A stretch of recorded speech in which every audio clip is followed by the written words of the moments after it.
We're solving problem 18 from the 2020 F equals MA exam A. A massless rigid rod is pivoted at one end and a mass M is at the other end. Originally, the rod rotates frictionlessly about the pivot with the uniform angular velocity such that the mass M has speed v. The rotating rod collides with another mass M at its midpoint, which then sticks to the rod. After the collision, what is the energy of the system? So at this point, the initial angular momentum is L sub 0 is equal to mass M v L. So then we have this.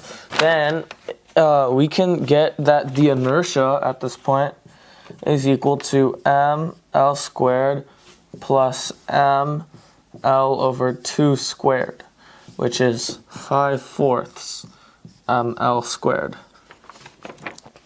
And then finally, we can solve for the kinetic energy at this point if we know inertia.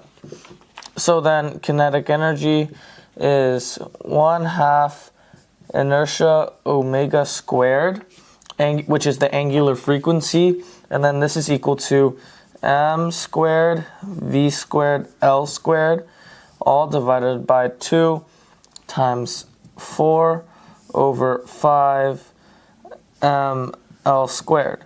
So this is just m, and then the l's cancel out, and then this becomes 2. So all in all, our answer is 2/5 mv squared. And this is our answer for this problem.